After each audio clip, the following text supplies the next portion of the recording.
Bem-vindos ao É Tudo Mais ou Menos, um podcast que vos vai preparar para a vida adulta.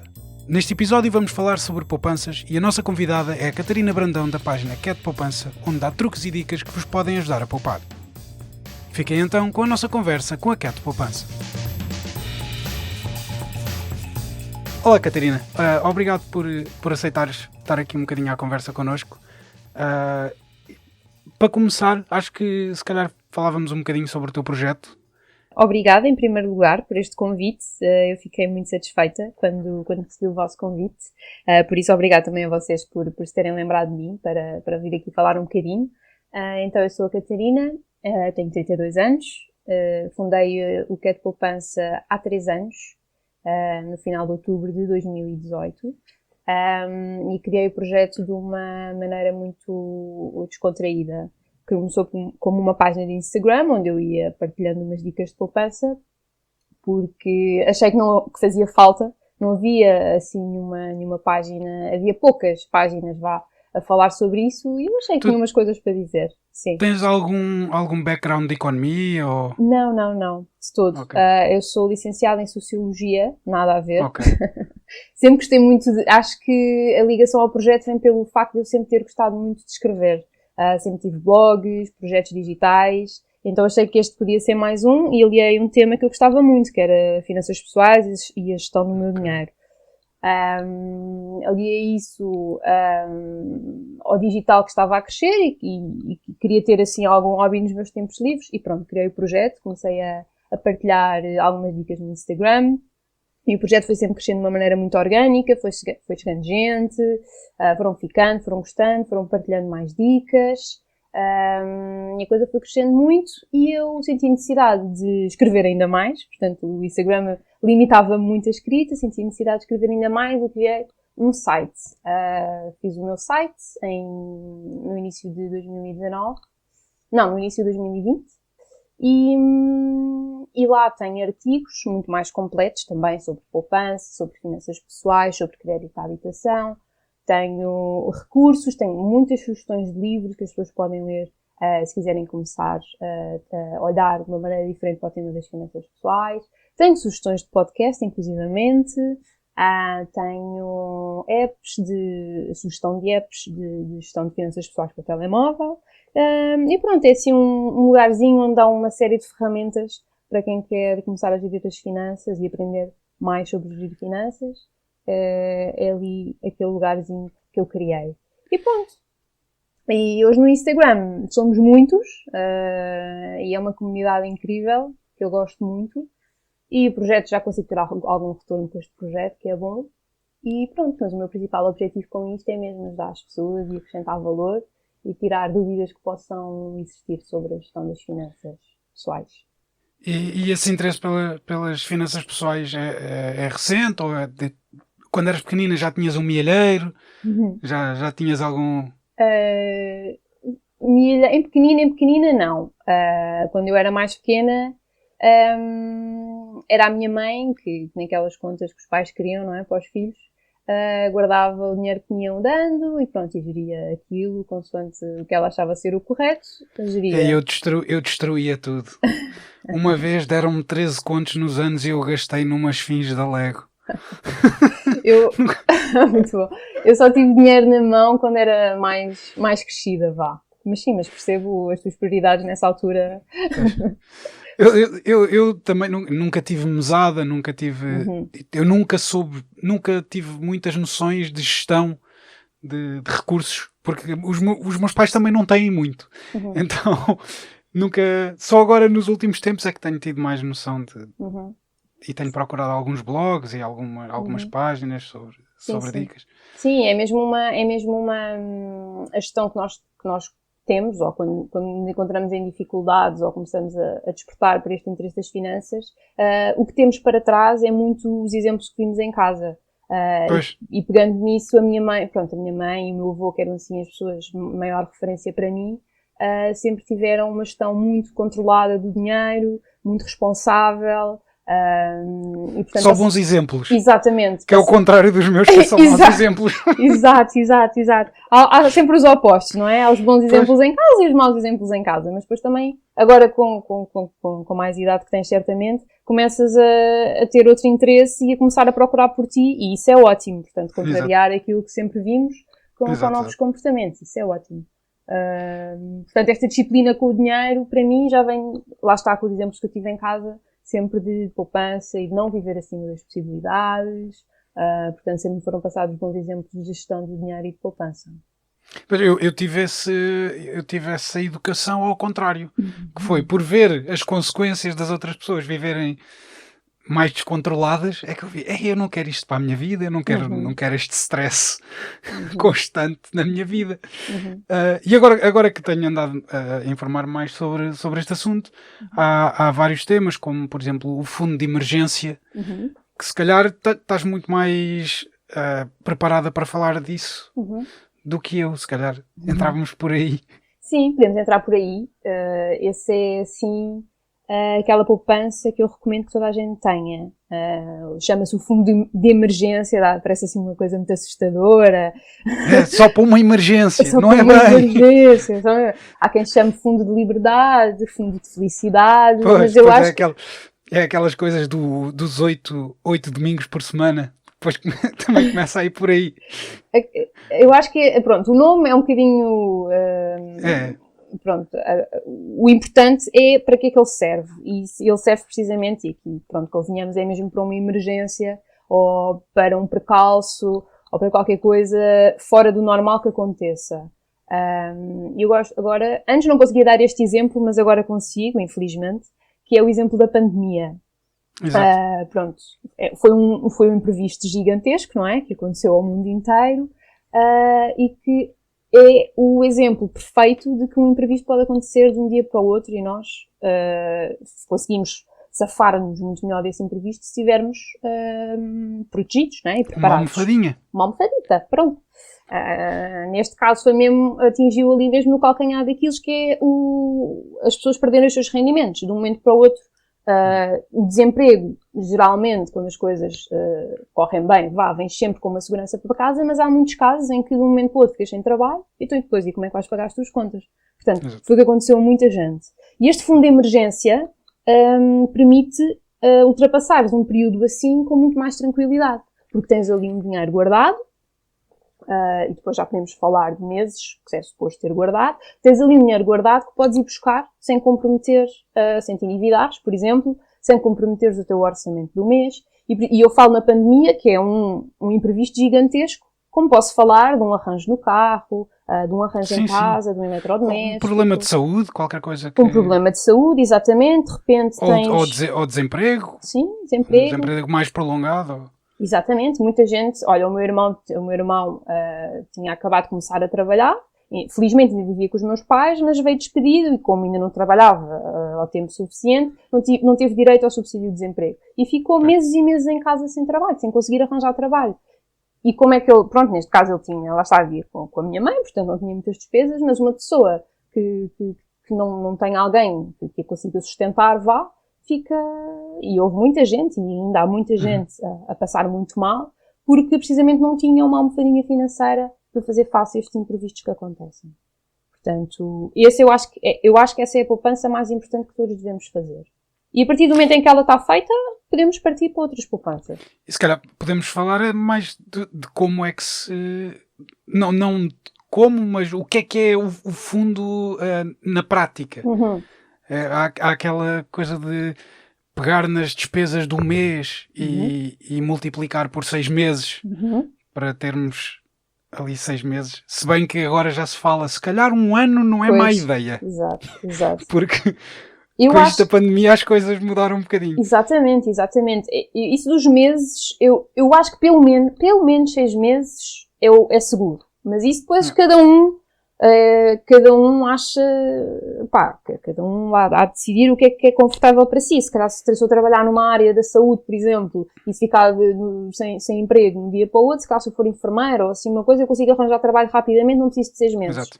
Não é? Depende depois da área em que cada um de nós atua, se temos filhos, se não temos filhos, se vivemos com os pais, se não. Mas pronto, eu acho que 6 meses é seguro. 12, eu pessoalmente, o meu não tem 12, o meu tem 6. Mas quem quiser fazer 12, quem quiser ter 5.000 euros, 10.000 euros, 12.000 euros, montantes fixos, também pode ter. Mas o importante é ter pelo menos 6 meses. E como é que é calculado esses 6 meses? Existem duas hipóteses. Ou guardas 6 salários, se tu precisares de todo o teu salário para pagar as tuas contas, não é? Se tu chegares ao fim do mês e, olha, não tenho mais dinheiro, precisas do teu salário para viver, pagar as tuas contas. Bem, mas também se estiverem nessa situação, não é muito fácil poupar para... Exatamente. Daí ser muito importante, um tema que eu não sei se vamos ter a oportunidade de falar neste podcast ou não, que é a criação do orçamento, que é garantir logo no início do mês uma poupança, logo, nem que seja um bocadinho. Sim, podemos falar sobre isso. Sim, eu tenho a minha folhinha de Excel para ver. Quer dizer, não tenho preenchido nos últimos tempos. Então. Pois, estive aí um bocado descontrolado. Mas há sempre aquela folhinha com as despesas da renda, água, luz, gás, internet, uma média de quanto é que gasto no supermercado por mês. Muito bem. Pronto, e depois ver quais são os extras, onde é que eu ando a gastar fora daquilo que é necessário para o mês. E aí é que eu posso cortar para aumentar a minha poupança. Exatamente. Ou para fazer a minha poupança. Exatamente. E isto vem no seguimento do poupares o teu salário na totalidade ou precisamente fazer quanto é que eu preciso para as minhas despesas fixas. Portanto, tirando lazer, tirando os comer fora, tirando o consumo, tirando o ginásio, tirando essas despesas que são mais variáveis e que não são propriamente fundamentais, quanto é que eu preciso para pagar a renda, ir ao supermercado e pagar as minhas contas. Pronto. Imagina, 600 euros. É o que eu preciso. Então, pronto. Vais poupar 6 vezes 600 euros ou 12 vezes 600 euros. Como tu preferires. E esse é o teu fundo de emergência. E depois do fundo de emergência, o que é que... Quando atingimos o fundo de emergência, o que é que... O céu é o limite. Quais são as nossas opções? O céu é o limite. Depois de atingires o fundo de emergência, podes começar a investir o teu dinheiro, não é? Como se costuma dizer, o dinheiro é trabalhar para ti.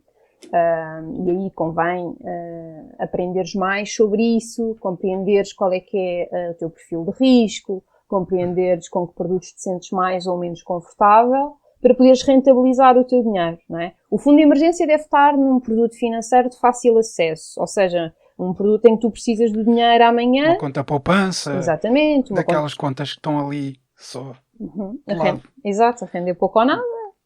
Sim, muito pouquinho.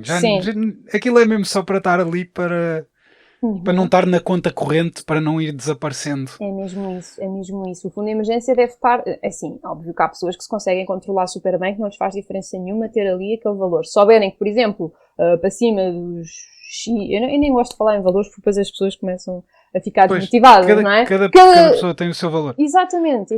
Mas pronto, se as pessoas souberem que chega ali um teto da conta e não pode gastar mais, pronto, tudo bem. Mas idealmente o fundo de emergência deve estar num produto à parte. E uma coisa que eu vejo muito e que me chega muitas vezes por mensagem é as pessoas a quererem rentabilizar muito o fundo de emergência. O fundo de emergência não é para rentabilizar, porque ele tem que ter liquidez. Nós, se fizermos dele amanhã ou depois, temos que o ter ali disponível. Portanto, não é para rentabilizar. Mas pegando no que é que podemos fazer depois de termos o fundo de emergência? É investir o dinheiro, como eu estava a falar, fazer uma poupança mais pessoal, para uma casa, para um carro, para férias, cursos, etc. E obviamente que não devemos pensar em férias e cursos só depois de termos o fundo de emergência, não é? Podemos, se tivermos disciplina financeira, poupar para as duas coisas em paralelo, não tem problema nenhum. E poupar, na minha opinião, isto depois vale o que vale, para a reforma. Portanto, começar a pensar na reforma. Acho que são poupanças. Portanto, depois do fundo de emergência, poupanças mais, se calhar, de longo prazo, seja uma casa, um carro, um investimento que se queira fazer, poupança da reforma e investir o dinheiro. Em relação às poupanças de reforma, eu não tenho noção nenhuma sequer. Bateu-me agora que eu não tenho nada poupado para a reforma. Ok, não tem problema, faz sempre a tempo. e nem sei o que fazer, não sei que opções, não sei o que é que eu devo procurar numa poupança-reforma que seja vantajoso para mim. Isso tens que também perceber quais é que são os teus objetivos, não é? Quando é que te queres reformar, e isso também é complicado, se calhar não pensamos muito nisso, porque nós não sabemos, não é? Quando daqui a 20 ou 30 anos, depende da idade das pessoas que estiverem a ouvir este podcast, não sei bem, o que é que vamos estar a fazer, ou se vamos estar a querer trabalhar sempre no mesmo sítio, como é que vão ser as condições, etc. Mas é pensar um bocadinho quando é que nos queremos reformar, se nos queremos reformar mais cedo, porque tendencialmente a idade da reforma tende a aumentar, não é? Vai aumentar. Daqui a uns anos já vai ser 68 ou qualquer coisa. Já não vai ser os 65, já nem sei bem quanto é que é agora. Mas, 65 e meio, vírgula coisa. Não. Daqui a uns eu estou anos... a fazer conta de trabalhar até aos 120, porque eu acredito que até lá a medicina vai melhorar até vivermos até aos 150, 160. Pronto, se te reformares aos 120 vais ter muito tempo para amealhar dinheiro para a tua reforma. Portanto, mas deves procurar produtos, primeiro, com os quais estejas à vontade. Isso é um processo. Existem os chamados PPR, que são os planos de poupança-reforma, que são precisamente produtos criados para serem depois desbloqueados na idade da reforma, de forma a ser um complemento da pensão que a pessoa vai receber, não é da pensão, da reforma que a pessoa vai receber. E isso está disponível onde? Nos bancos, nas seguradoras? Sim, nos bancos, nas seguradoras. Existem diferentes tipos de PPR, depois é uma questão de cada pessoa ver. Existem os PPRs fundos e os PPR seguro. Mas eu não queria entrar muito por aí porque já vai tornar o podcast muito aborrecido e eu não quero perder as pessoas. Mas pronto, se quiserem saber mais sobre planos de poupança-reforma, podem ir ao banco. Pode ir ao banco, pode ir à internet, exatamente, pode ir à internet, há um monte de informação online. Mas começar precisamente a explorar estes produtos, a perceber estes produtos. E a poupança para a reforma é uma poupança a longo prazo e é uma poupança que, à partida, nós queremos garantir, não é? Portanto, não pode ser um produto com muito risco, tem que ser um produto minimamente seguro, que é para depois chegarmos à idade da reforma e podemos efetivamente usufruir dele. Agora podemos passar para outro tema. Okay. Sim, estava a ficar um bocadinho deprimente aqui falar da reforma. Já, não sei, não é? Pois, mas eu já estou velhote, já me está a começar a bater.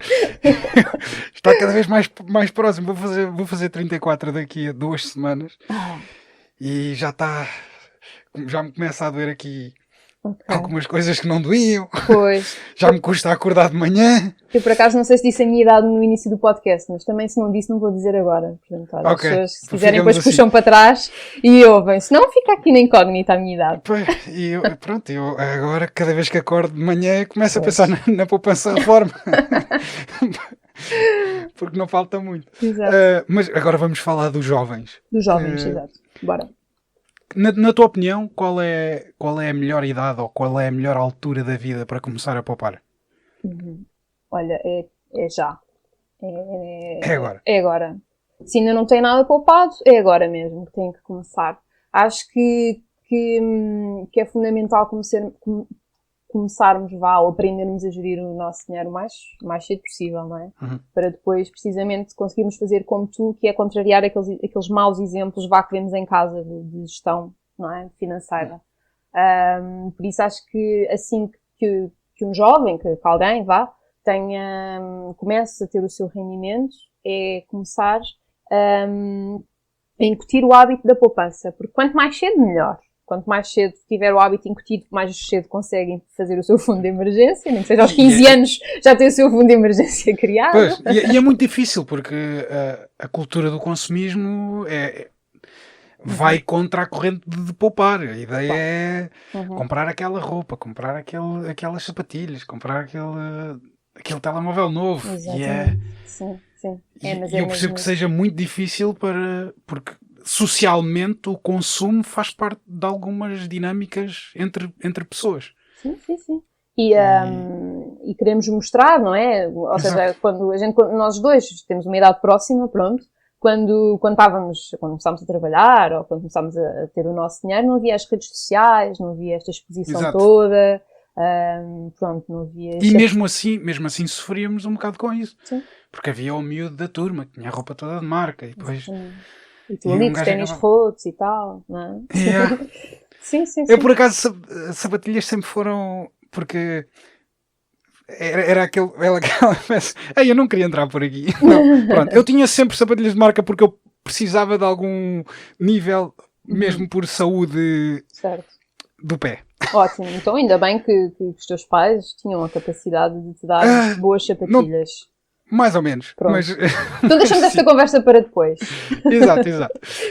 Não, mas eu percebo, porque para os miúdos agora é cada vez mais difícil fugirem a essa coisa do consumismo, principalmente com Instagram.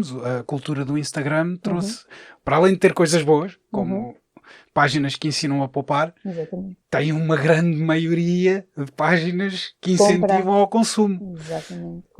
Compra. E as influencers e os influencers sempre constantemente a publicitar o trabalho deles, nada contra, mas é uma coisa a que estamos muito expostos. Antes não estávamos expostos a tudo isso.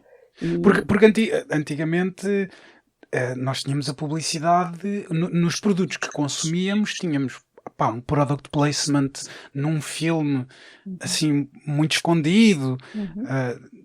As publicidades passavam entre o conteúdo, não era misturado no conteúdo. Agora o conteúdo e a publicidade são a mesma coisa. Exatamente. E as publicidades estão feitas, ou seja, para te aparecer aquilo que tu queres e aquilo que tu gostas. Exato. Não vês coisas que não te interessam, porque está tudo completamente orquestrado para te mostrarem coisas que tu gostas. E isso ninguém é de ferro. E as newsletters, os descontos, é uma era difícil para temos muitos estímulos e estamos muito expostos ao consumo, é uma era difícil para quem quer poupar. Mas não é impossível. Por isso, pequenada, guardem o vosso telemóvel que compraram o ano passado para durar 5 anos. Aí podem poupar algum. Não precisam de comprar roupa todas as semanas. Não, de todos. Se ainda estiver boa, continuem a usar. Completamente. E é assim que vão poupando. E eu gosto sempre de pegar no meu exemplo, e claro que sempre houve controle e boa gestão financeira, mas até eu, olhando para trás, eu não teria, se calhar, feito alguns erros que fiz. Teria começado a poupar ainda mais cedo, porque se pensarem ou se canalizarem o pensamento para começarem a poupar para um dia terem a vossa casa, para um dia poderem sair de casa dos vossos pais e poderem logo mobilar a casa, para poderem comprar um carro a pronto sem terem que se endividar, para poderem comprar o computador, para poderem ir de férias com os vossos amigos. Portanto, precisam de dinheiro para isso tudo, não é?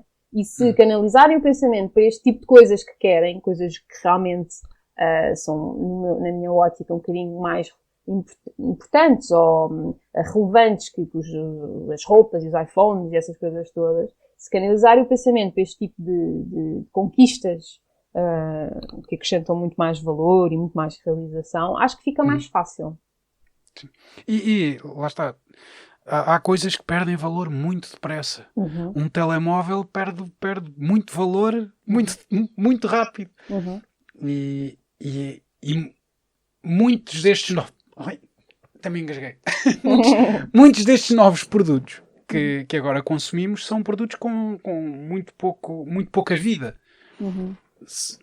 E mesmo um carro, se calhar, será que é uma boa opção para um jovem investir num carro?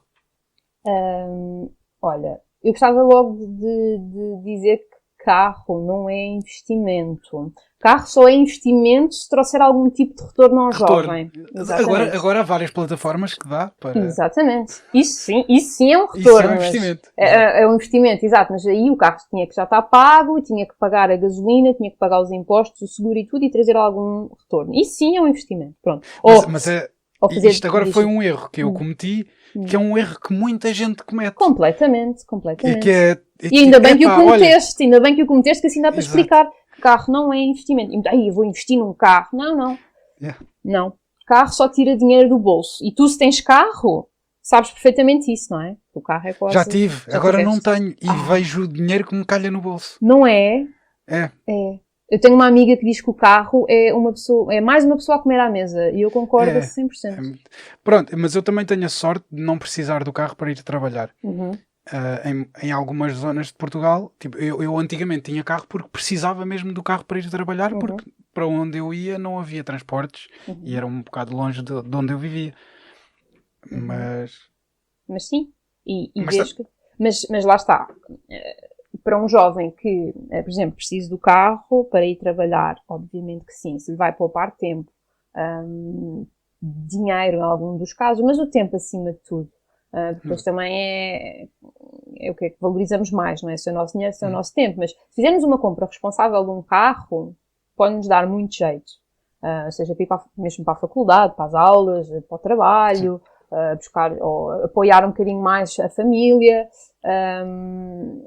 É uma boa opção. A minha sugestão para os jovens que estão a pensar em comprar carro é, à partida, não se endividarem logo, não é? Para comprar um carro. É começar logo a sua independência endividados. Isso para mim, não é muito positivo. Mas se for mesmo algo indispensável, como era o teu caso, não é? Precisas mesmo do carro para ir trabalhar, aí sim. Depois é tentar fazer as escolhas mais inteligentes, é perceber. Isto foi um erro que eu cometi e partilho também a minha experiência. A primeira vez que eu comprei um carro, eu não percebia nada de créditos. Então fui na conversa do vendedor, não é? Como claro. Muita gente vai, não é? Pá, também me calhou. Pronto, a ti, 90% das pessoas que se calhar fazem créditos. Não percebem nada, o vendedor é um gajo muito porreiro, diz-te ali umas condições ótimas para ele só, para nós são péssimas. E tu dizes que sim, pronto, assinas tudo, aquilo não dá trabalho nenhum, é só assinar e pronto. Mas, chave na mão. Chave na mão, sai já daqui com o carro, só tem uma prestação de X e tal e coisa. Mas pronto, a fazer um crédito, a termos que nos endividar para comprar um carro, que pronto, acontece a muita gente, é escolher a dívida mais barata, é saber, aprender a analisar, a perceber, o que é que são os créditos, as TAEGs e as TANs, e isso podem ver, por exemplo, no Instagram, é uma coisa que podem aprender por lá, há lá um post que explica muito bem a diferença entre a TAEG e a TAN, e perceberem quanto é que vos vai custar aquele carro, naquela instituição, naquela. E depois escolher aquela que tiver as taxas mais baixas, que é que vai dar a dívida, lá está, mais baixinha. Exato. Em alturas pré-crise aparecem muito aqueles créditos que aparecem na televisão e nas revistas e em todo lado, que são aqueles créditos com taxas absurdas de 30%, 40%. Essas taxas depois aparecem sempre em letras muito pequeninas, quase para ninguém ver. E às vezes as pessoas estão numa situação em que precisam de dinheiro porque têm, lá está, não puderam ou não conseguiram juntar o fundo de emergência e acontece alguma coisa e precisam de ter dinheiro e acabam por optar por esses créditos fáceis que acabam por criar um problema ainda maior. Exatamente. Porque depois são prestações altas, muita gente contrata créditos desses sem perceber se aquela prestação cabe no orçamento. Tudo bem que se cá consigo pagar um mês, outro mês, mas depois já vem outro mês em que há uma despesa qualquer extra, ou em que, por exemplo, é o mês em que os miúdos vão para a escola, ou é o mês em que cai o seguro do carro e já fica apertado de pagar tudo, e as pessoas aí começam a perceber que se calhar aquele crédito não cabe muito bem no orçamento. Por isso é esta consciência que devemos ter antes, a consciência das nossas despesas e o que é que cabe e o que é que não cabe. Isso também é muito importante. Lá está, é a folhinha de Excel. A folhinha de Excel e ir alimentando a folhinha de Excel. Não é só ter a folhinha de Excel assim como certas pessoas, só para ela estar ali a aparecer. Não vai ir alimentando. Pois, é verdade. Eu por acaso, agora dando uma dica minha, que é, eu como pago quase tudo com MBWay, ou com multibanco, é mais fácil eu controlar os meus gastos porque vou à página do meu banco e tenho ali todos os gastos que fiz durante o mês. Então é mais fácil para mim preencher a folhinha de Excel. Perco meia horita a ver todos os meus gastos e vou pondo, olha, isto foi um gasto essencial, isto foi um gasto extra, isto... Excelente. Isso é bom. E é assim que vou tentando controlar. Sim, ter ali tudo agregado, tentar ao máximo pagar tudo com cartão é bom, porque às vezes quando eu sinto isso também, por exemplo, quando eu levanto dinheiro, eu raramente levanto dinheiro, mas quando eu levanto dinheiro, levanto aquele dinheiro e depois eu não sei, olha, não guardo o talão, ou muitas vezes não dou um talão, eu não sei em que é que gastei aquele dinheiro, é dinheiro que eu perco o rastro. Por isso essa tua dica é boa, muito boa. Depois há aquela dica de não ir ao supermercado com fome. sim. Então, Eu acho isso uma má dica. Achas? Porquê? Acho. Porquê? Porque eu sou muito preguiçoso. E, e então o que acontece é, eu vou para lá, não tenho fome, não compro as coisas. Só que depois não vou ter coisas em casa para comer nos outros dias. E não me apetece ir ao supermercado. E já me aconteceu ficar 4 dias em casa sem comer. Ai, não aconteceu nada. E quando fui ao supermercado, já ia toda a tremer. Mas pronto, isso são coisas...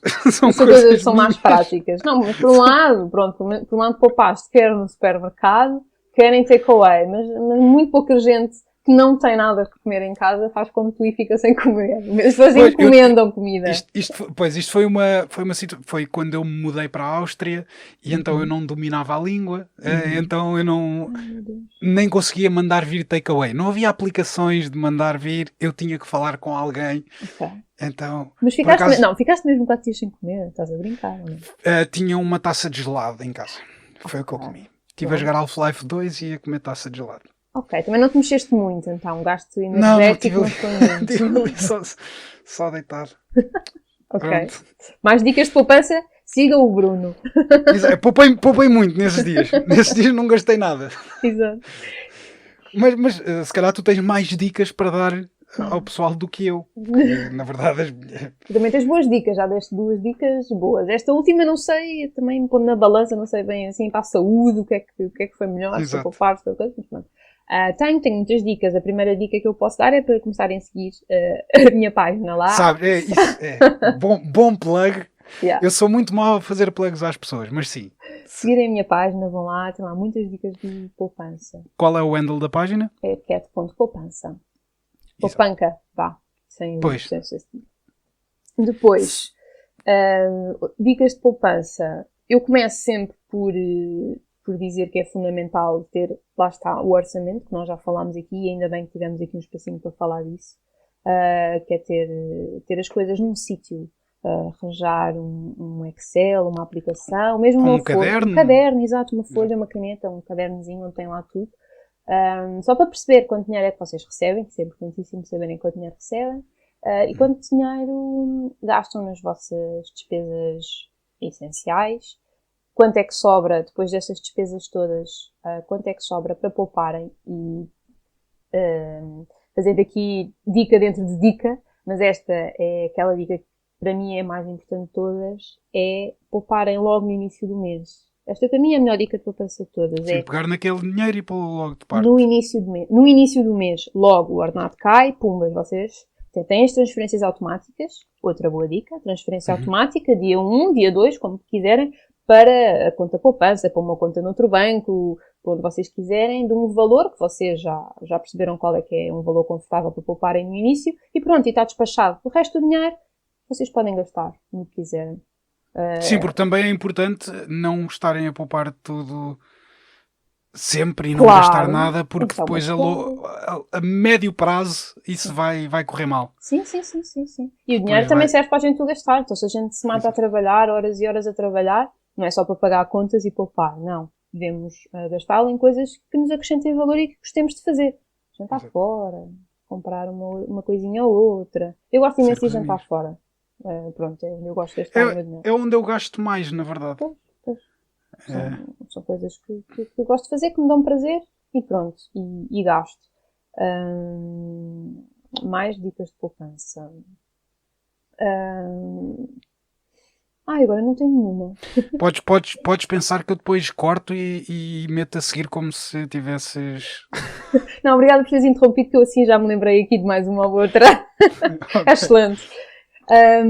Uma outra dica, para quem gosta de comprar coisas online, e antes nós não tínhamos nada disso, eu e o Bruno, estas pessoas super idosas, que estamos aqui a falar um com o outro. Eu ainda sou do tempo em que tinha que ir a uma loja comprar coisas. É isso, nós no nosso tempo não tínhamos umas ferramentas brutais que há hoje, que é a internet para comparar preços. Se eu quero comprar uma coisa, eu consigo ver onde é que eu consigo comprar mais barato.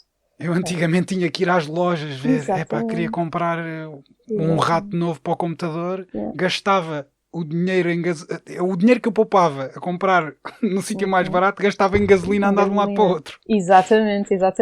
Por isso, e até já há comparadores que fazem esse trabalho por nós, e agora vem aí vou dar mais uma dica de poupança, vem uma altura de muito consumo, que é a Black Friday e o Natal. A Black Friday é uma loucura, há promoções em todo o lado, mas também é importante perceber se são promoções reais, não é? Porque eu agora não sei como é que isso está em termos de controle e tudo mais, mas aqui há 2 ou 3 anos eles aumentavam os preços uns dias antes. No dia da Black Friday diziam que era uma mega promoção, mas o produto estava ao preço que tinha estado a semana passada. A diferença é que eles o tinham aumentado 2 dias antes. Portanto, usarem estas ferramentas que existem. Há um site bom que é o Quanto Custa. Vocês metem lá o que querem comprar, não está disponível para tudo, mas metem lá o que querem comprar e ele dá-vos os diferentes preços. E depois vocês já têm que escolher onde é que querem comprar e comprar da forma mais barata. Essa é outra dica. Mais dicas? Diz. Eu por acaso não sou dessas pessoas que espera por algumas alturas para comprar coisas. Eu quando quero, eu normalmente é material tipo de gravação, microfones e isso. E então eu não espero muito. Mas se eu esperasse, acho que o melhor conselho é termos noção de quanto é que o material custa fora das promoções e depois vermos se compensa mesmo. Exatamente. Na promoção, porque pronto, para não sermos enganados. Exatamente. Outra dica excelente é esperar pelo menos isto para reduzir as compras por impulso, porque as compras por impulso são aquelas compras que conseguem arruinar qualquer orçamento. Esperar pelo menos 24 horas para comprar alguma coisa. Eu metia mais. Mais? Porque okay. eu sou para mim, porque eu sou muito obsessivo com as coisas e pronto, então às vezes...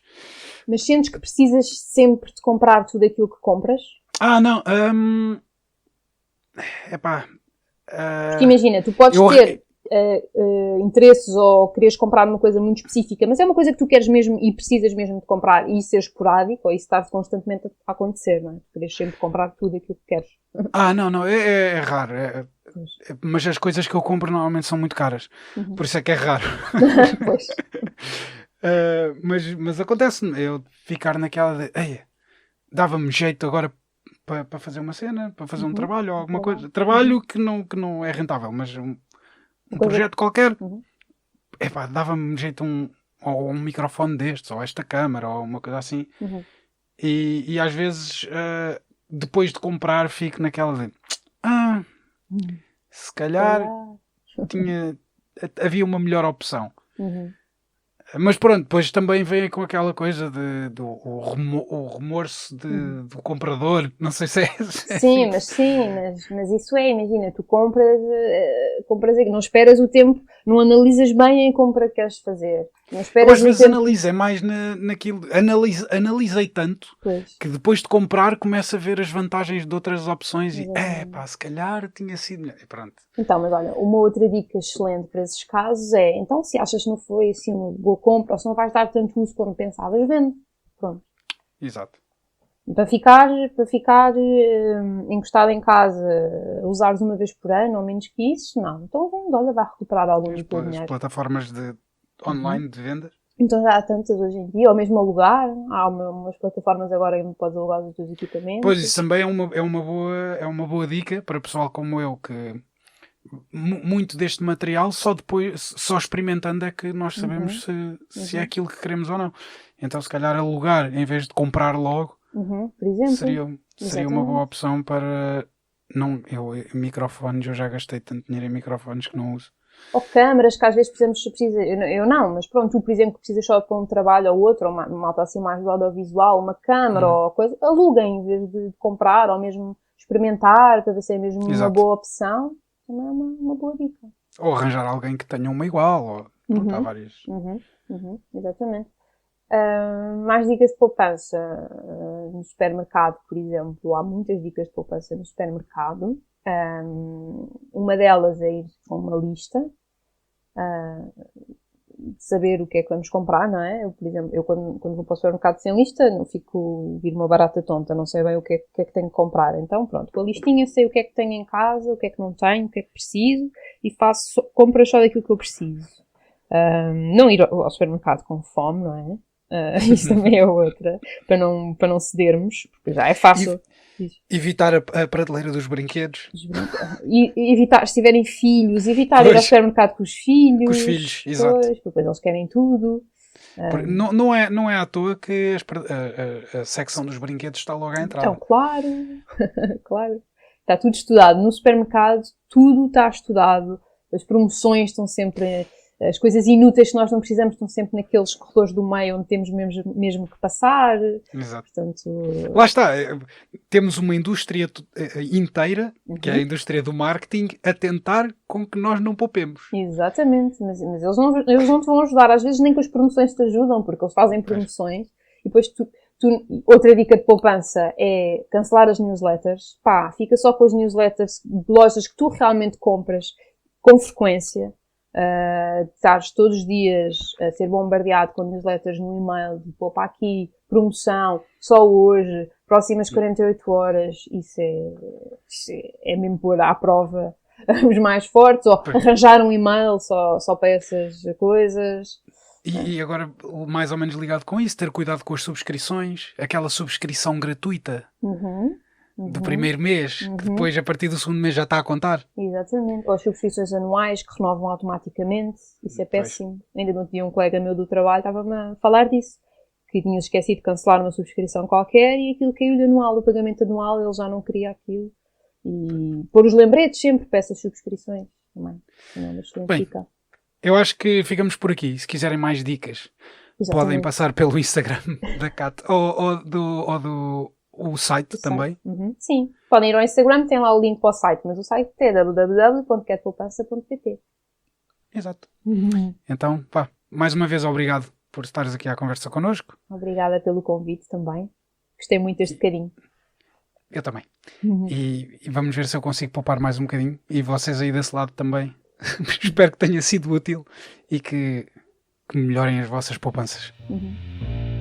O É Tudo Mais ou Menos é produzido pela Clipo e tem o apoio da União Europeia e do programa Erasmus+. Se gostaram deste episódio, podem subscrever no YouTube, Spotify, Apple Music ou na vossa aplicação de podcast favorita. Até à próxima!